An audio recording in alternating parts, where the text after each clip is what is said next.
Bendito Padre Celestial, Señor de gloria, Señor Todopoderoso, estamos en tus manos en esta mañana y queremos abrir tu palabra.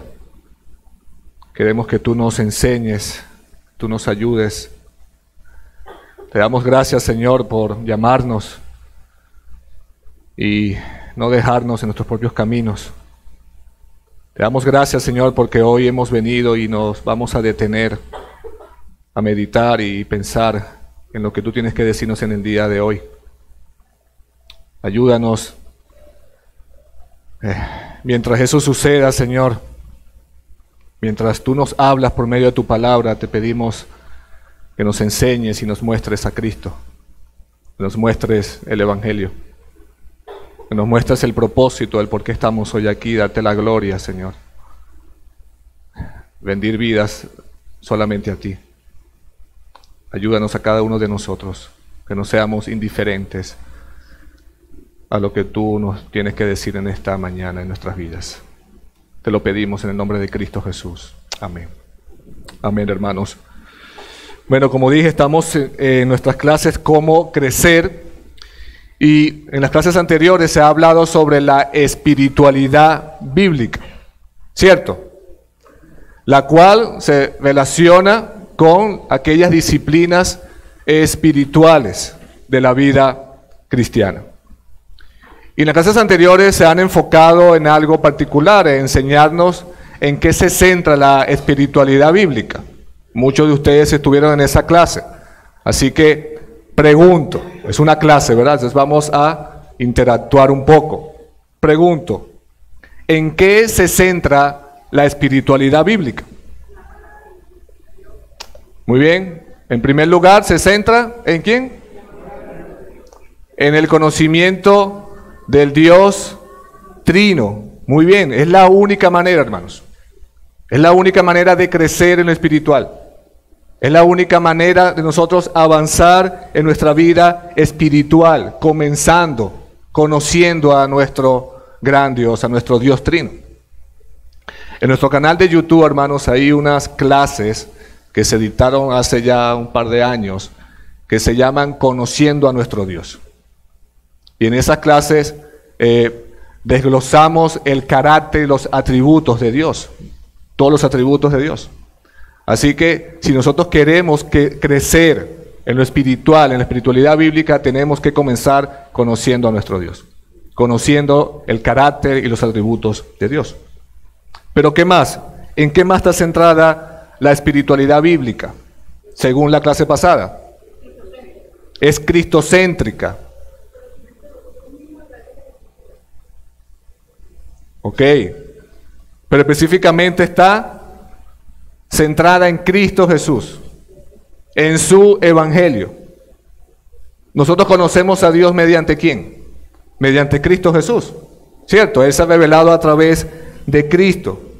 Y eso nos permite crecer en lo espiritual, en la espiritualidad bíblica. Nos ayuda a la práctica de las disciplinas espirituales. No podemos desligar, mis hermanos, nuestra vida en la práctica de las disciplinas espirituales, no la podemos desligar de la cruz, no la podemos desligar del evangelio de nuestro Señor Jesucristo.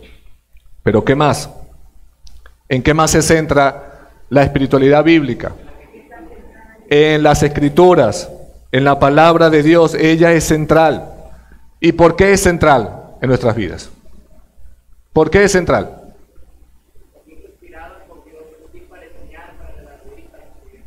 Amén, hermanos. Es central porque es la palabra autorizada de Dios. Es central porque ella contiene la verdad. Una verdad que nos da vida eterna. Amén. Y esto es crucial, hermanos, porque si nosotros apartamos la palabra del Señor, ¿qué va a suceder? ¿Qué dice la Biblia que es la palabra del Señor?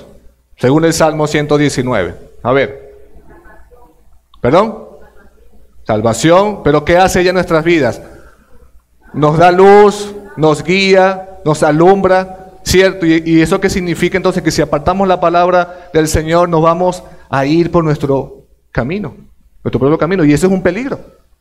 Es un enorme peligro. Nos vamos a conducir en nuestra propia opinión, nuestra propia experiencia. Necesitamos entonces la palabra del Señor para conducirnos. Pero ¿qué más dice o se habló? ¿En dónde más está centrada la espiritualidad bíblica? Está centrada corporativamente. ¿Y eso qué significa? En una comunión vivida en la iglesia. Amén. Tampoco podemos desligar nuestras disciplinas espirituales que hacemos en lo personal. No la podemos desligar de lo que hacemos corporativamente. Están estrechamente relacionadas. Y ustedes nombraron algunas de ellas. ¿Se acuerdan algunas de esas disciplinas espirituales? ¿Cuáles? Las personas que están atrás. Amén. ¿Quién más? El servicio, la meditación, ¿qué más? La oración, la mayordomía, etcétera, etcétera. En resumen, entonces, no podemos desligar nuestra espiritualidad bíblica de ninguna de estas cuatro verdades. Centradas en Dios, centradas en Cristo y su Evangelio, centrada en la palabra y centrada en la comunión entre hermanos. Ahora, hermanos, si la espiritualidad bíblica se centra en el conocimiento del Dios Trino, si se centra en la cruz, en el Evangelio, en Cristo Jesús, si se centra en la palabra del Señor, en las Escrituras, si se centra en la comunión de la iglesia, tenemos que entender algo más.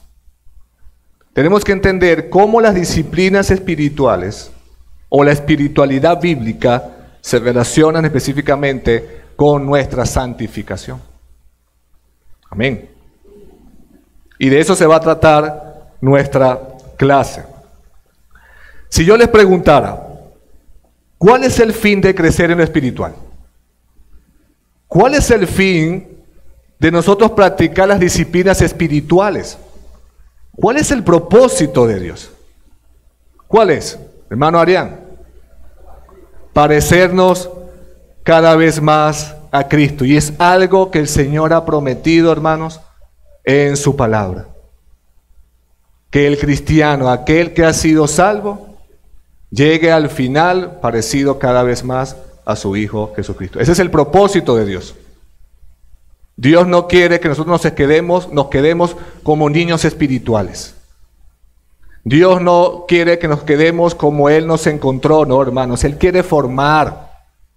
Él quiere tallar cada vez más, todos los días, la imagen de su Hijo Jesucristo en nosotros. Por lo tanto, ¿qué significa eso? Que Él quiere hacernos, ¿qué? Santos. Él quiere que crezcamos en santidad, en santidad. Por eso, para profundizar este tema de la espiritualidad bíblica, tenemos que hablar entonces de lo que hace Dios en nuestras vidas.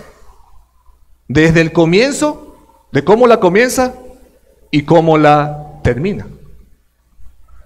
Así que permítame muy brevemente hablar de dos cosas en esta clase. Muy brevemente, hermanos. En primer lugar, lo que la Biblia enseña acerca de la santificación. Eso como primer lugar. ¿Qué dice la Biblia o qué enseña la Biblia acerca de la santificación?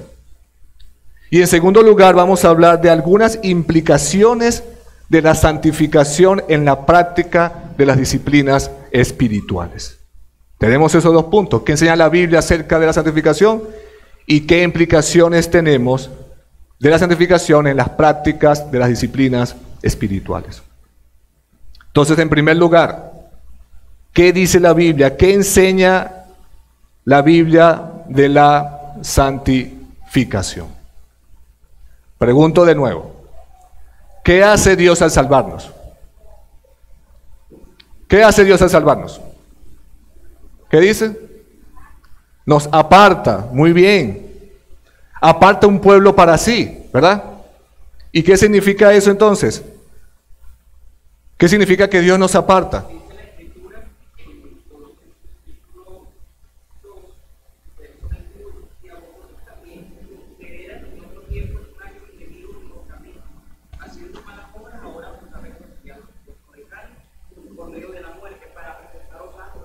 Muy bien.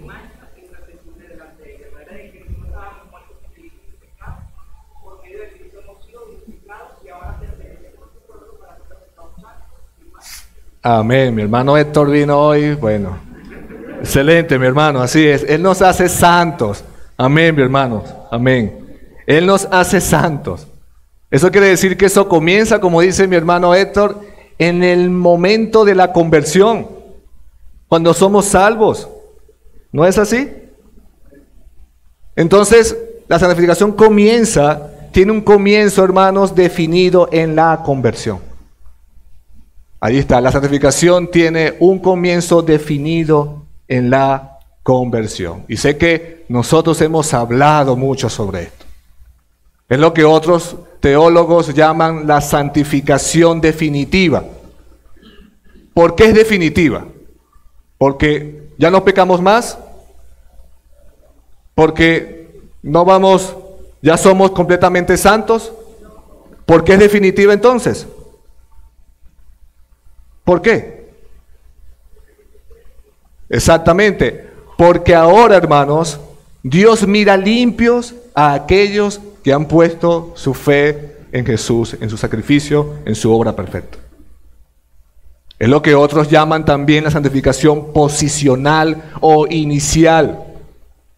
¿Por qué, hermanos? Porque la perfección, la santidad, la justicia del Cordero de Dios ha sido transferida ¿a quién? A aquellos que han sido salvos.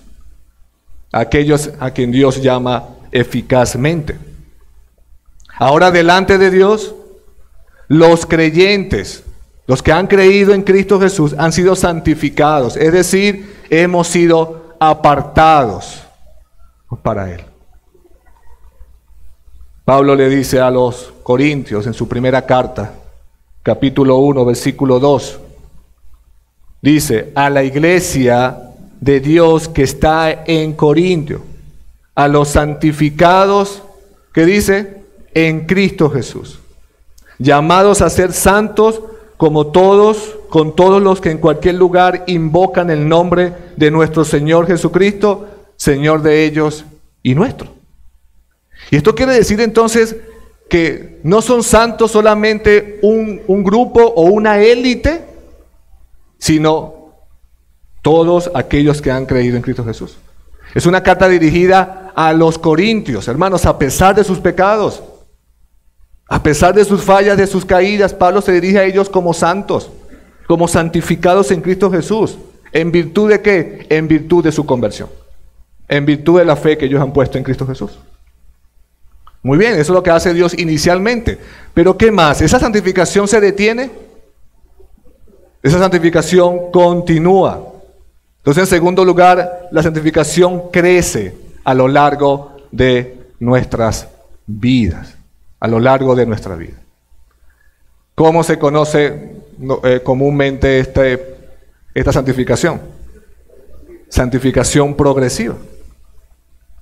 Es esa obra de Dios en nosotros, pero también, como sabemos, el creyente actúa apropiándose de los recursos y de los medios que Dios nos da para crecer en santidad. Y esto es muy importante, que lo tengamos en nuestras mentes de nuevo. Porque nos dice que la santificación progresiva, en primer lugar, es pasiva. ¿Por qué es pasiva? ¿Por qué es pasiva? Amén, mi hermano. Hay una participación entonces sobrenatural de Dios en nuestras vidas. Él nos hace santos, Él actúa en nosotros, pero ¿qué más? ¿Solamente es pasiva? ¿Solamente somos recipientes del poder del Espíritu Santo? Esa santificación es activa también. Es lo que muchos llaman una sinergia, donde Dios obra y el hombre también participa en esa santificación progresiva. Cuando Dios nos da de su Espíritu, ¿qué sucede, hermanos? ¿Qué sucede cuando Dios o qué hace el Espíritu Santo en nuestras vidas? Nos cambia, pero ¿qué más? Nos capacita para nueva voluntad.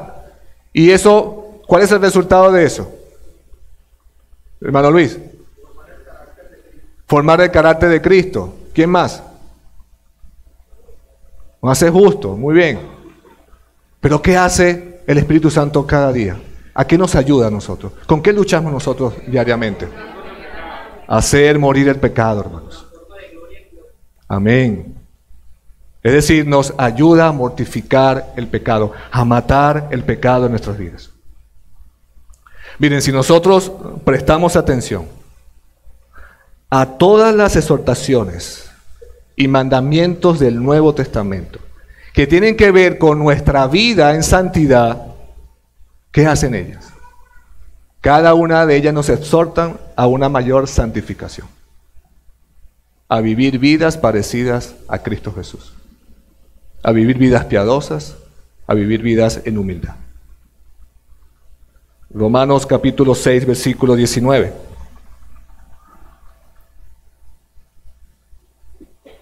Dice el apóstol Pablo: hablo como humano por vuestra humana debilidad, que así como para iniquidad presentasteis vuestros miembros, hablando de esa vida anterior, para servir a la inmundicia y a la iniquidad, así ahora, ¿qué dice Pablo?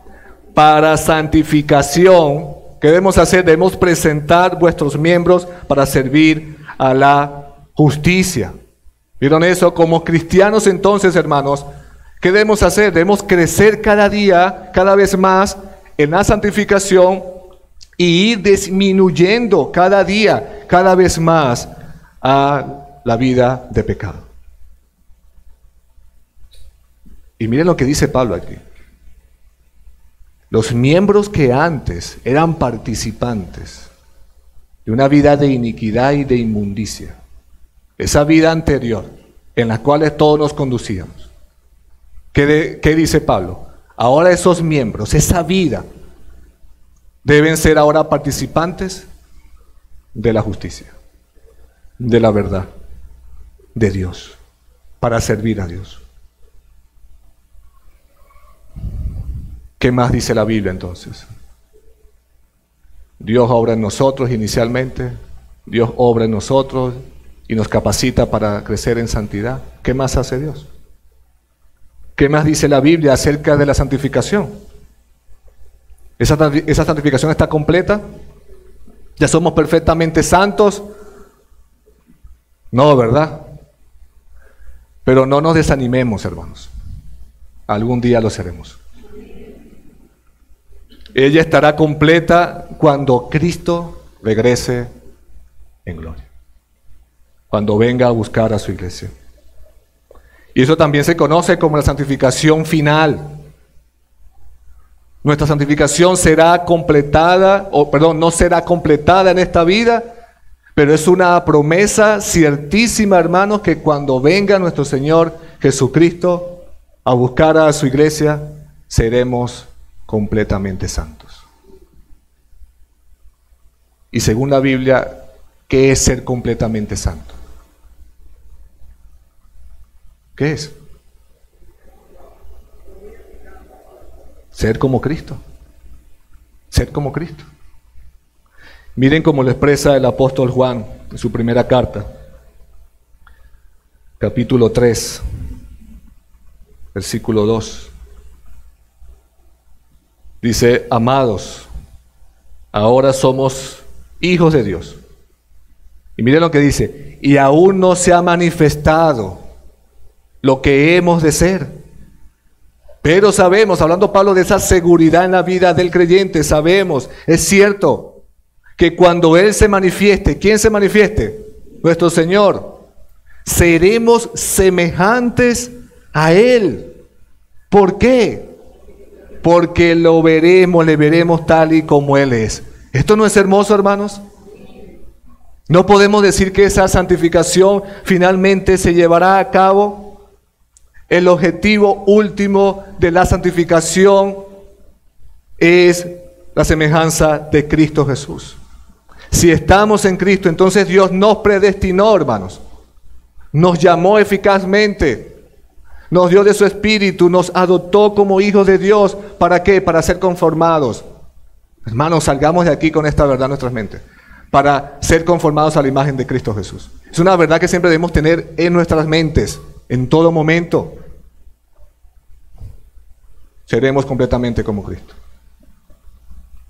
Es una hermosa promesa. Ya vimos entonces qué dice la Biblia acerca de la santificación. Dios obra en nosotros, nos santifica, nos aparta para Él. Vamos creciendo en la santificación. Hermanos, si eres salvo, ten la seguridad de que Dios te está santificando. Dios te ha provisto de su Espíritu, Dios te ha provisto de su palabra, Dios te ha provisto de su gracia para que sigas creciendo en santidad, con la esperanza de que algún día finalmente serás como tu Señor, como Cristo Jesús. La pregunta es entonces, y eso nos da nuestro segundo punto, ¿qué tiene que ver esto con las disciplinas espirituales? ¿Qué implicaciones tiene la santificación en la práctica de las disciplinas espirituales? ¿Qué implicaciones tiene?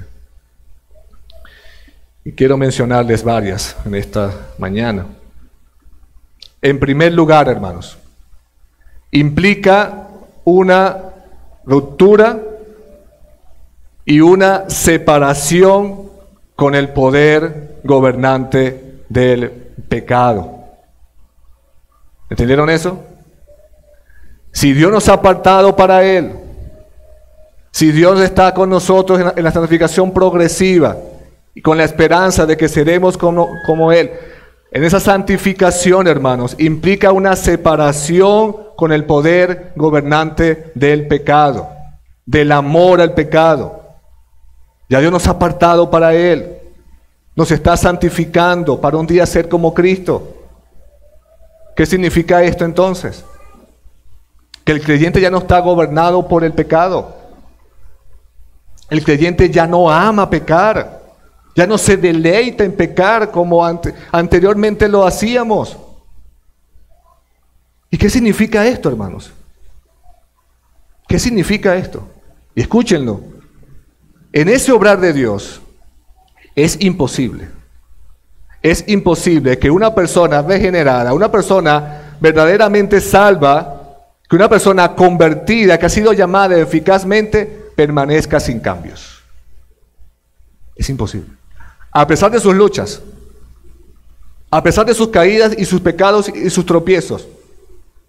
Nuestra santificación no es una vida ascendente al cielo, tiene caídas, pero allí está Dios con su Espíritu y su palabra para sostenernos y levantarnos. Pero es imposible, hermanos, que nosotros que permanezcamos sin cambio. Es imposible eso. Es una obra sobrenatural en nosotros. Dios no hace nada a medias. Dios es el que salva, lo salva. Ahora, aquello que tú no conocías, ahora aquello que tú odiabas, las cosas de Dios, que la veíamos y le dábamos la espalda, que no teníamos el deseo por ellas, hermanos, ahora son parte de nuestras vidas. Y eso es glorioso. Por eso nosotros estamos hoy acá. Por eso las personas los domingos se dedican a otras cosas, pero el pueblo de Dios se dedica a venir a adorar al Señor, a deleitarse en las cosas que el Señor tiene para ellos. Dios nos ha dado nuevos corazones, nueva voluntad, como decía mi hermano. Nos ha provisto de su Espíritu y nos provee las herramientas, nos capacita para seguir creciendo y vivir en comunión con aquel que nos salvó. Y lo sabemos, hermanos, pero es bueno recordarlo. Sabemos que nada de lo que tú y yo hagamos ganará el favor de Dios. Nada, hermanos. Solo podemos acercarnos a través de Cristo Jesús, a través de su obra perfecta. Como dice Samuel Waldron, en la santificación Dios efectúa un cambio en nosotros, un cambio radical de nuestro corazón, un cambio de nuestro carácter moral, apartándonos para Él. Así es. Por lo tanto, hay una separación. Ya no hay un amor por el pecado, ya no hay un deleite por el pecado. Ahora amamos a Dios, amamos las cosas de Él y queremos agradarle. Eso lo que implica la santificación de nuestras vidas. Pero en segundo lugar, hermanos, debemos recordar en esas implicaciones de la santificación, recordemos que practicamos las disciplinas espirituales porque ya hemos sido salvados y apartados en Cristo Jesús.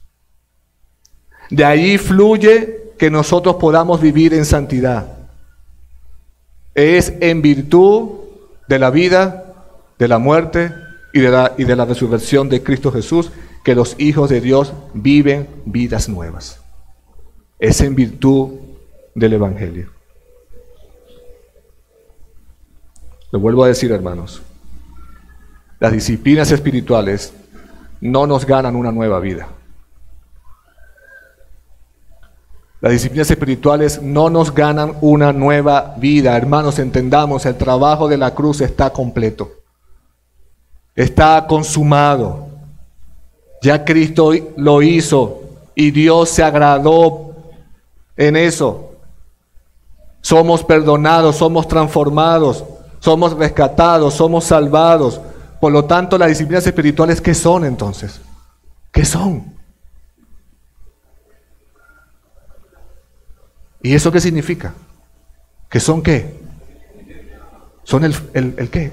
El fruto. El fruto de esa nueva vida en Cristo Jesús. Es lo que Dios hace. Dios nos quita nuestro pecado, hermanos, y nos da frutos de vidas piadosas. Vidas que ahora se deleitan en comunión con Dios a través de la meditación, de la lectura, de la mayordomía, del servicio, de las disciplinas espirituales. Por eso es que decimos, hermanos, cada imperativo que la Biblia habla acerca de nuestras vidas fluyen de un indicativo. ¿Cuál es el indicativo? Cristo Jesús.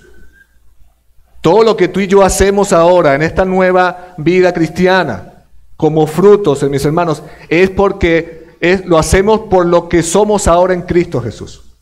No hay manera.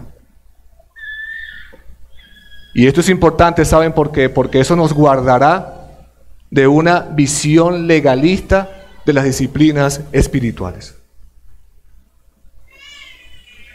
Si estamos pensando, hermanos, que la práctica de las disciplinas espirituales, en esa espiritualidad bíblica, nos ganan el favor de Dios, nos ganan la aprobación de Dios, como siempre vamos a fallar, hermanos. Eso se va a convertir en una pesada carga en nuestras vidas.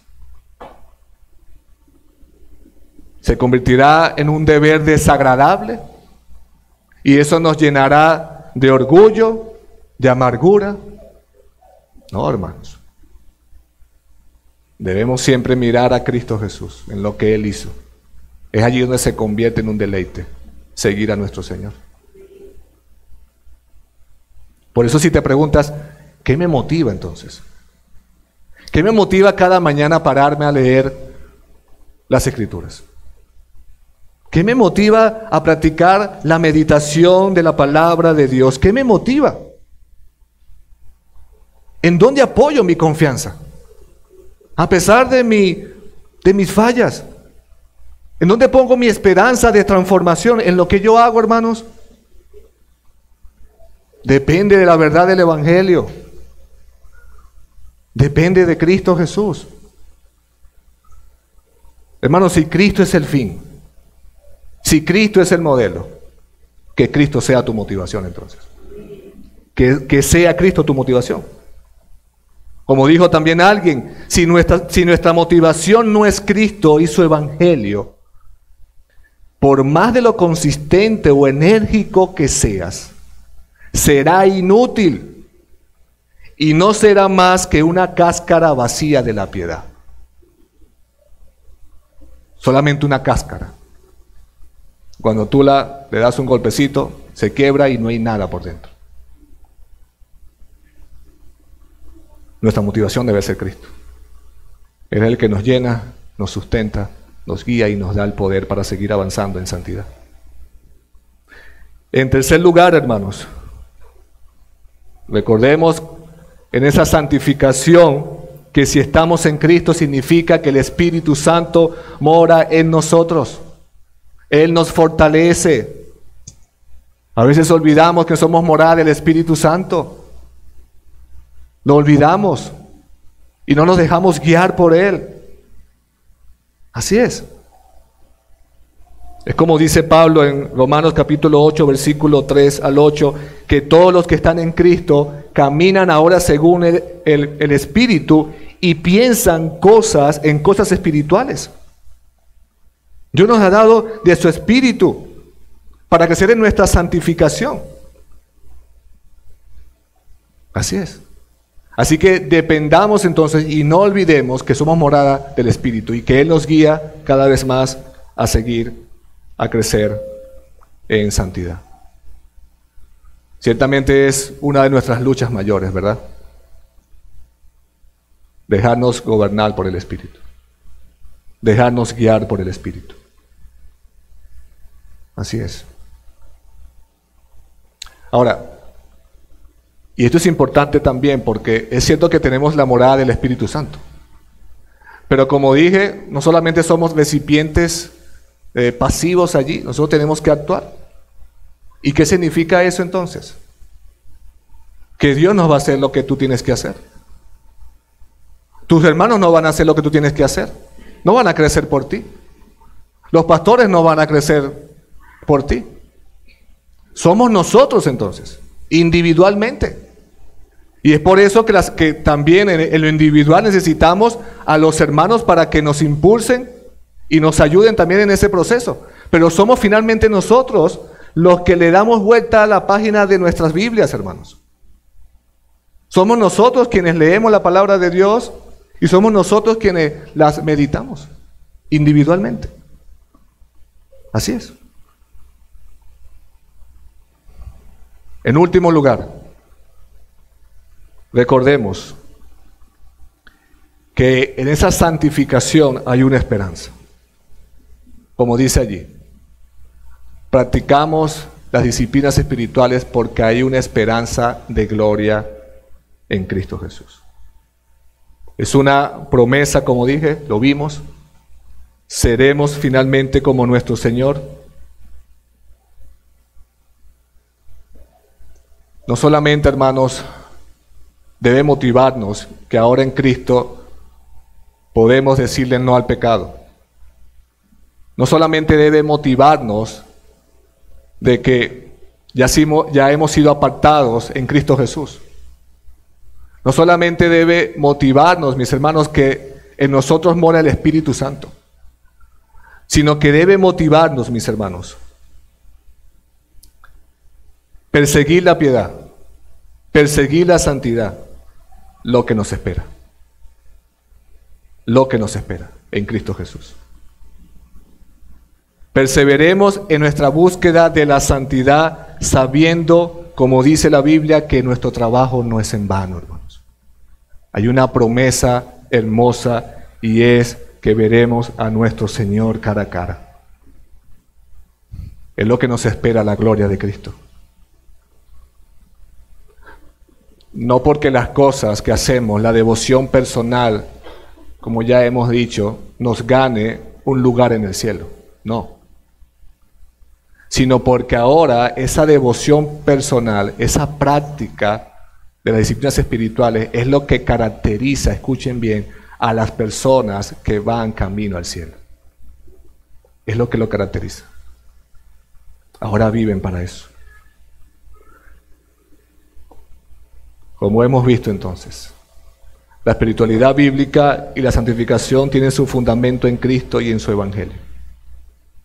Entendiendo esto, evitará el peligro más grande de nuestras vidas, de pasar por alto y olvidar a nuestro Dios. No permitamos eso. Termino con esto, hermanos, para que nos lo llevemos para nuestra casa. Esto debería generar una pregunta en nosotros. Si hemos sido salvados, convertidos, regenerados por el sacrificio de Cristo, y que ahora mora el Espíritu Santo en nosotros, preguntémonos si nosotros estamos siendo santificados acá. Si eso nos está conduciendo a practicar aquellas disciplinas espirituales. Hay muchas cosas que debemos ponernos en cuenta con Dios. Y yo creo que estas clases son muy propicias para eso también. Si estamos fallando, si estamos allí dormidos,